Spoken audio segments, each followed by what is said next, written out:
when young men and women, they get married, one of the things that they worry about is how the relationship is going to look like between them and their in-laws.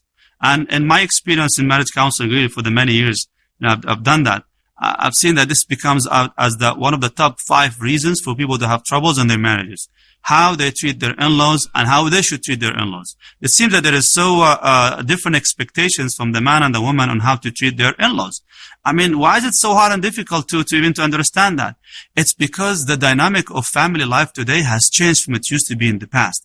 Back in those days when the social network was expansive and the family, extended family was large and big, and there are so many siblings and the cousins and uncles and so forth, it was easy to handle that because subhanAllah, the effort is shared by many family members.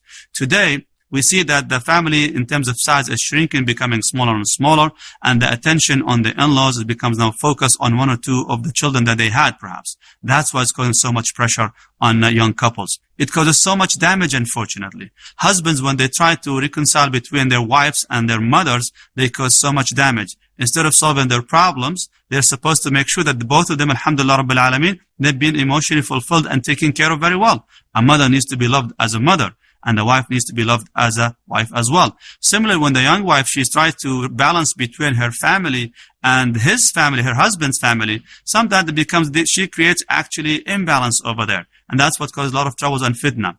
How much do I owe my in-laws? Should I treat them like my own family, like my own parents? What about my sister-in-law? Do I have to treat her like my own sister? To what extent should I maintain a relationship between myself and my in-laws? More inshallah ta'ala on this, I'm going to be discussing in details in my new class, Protect This House.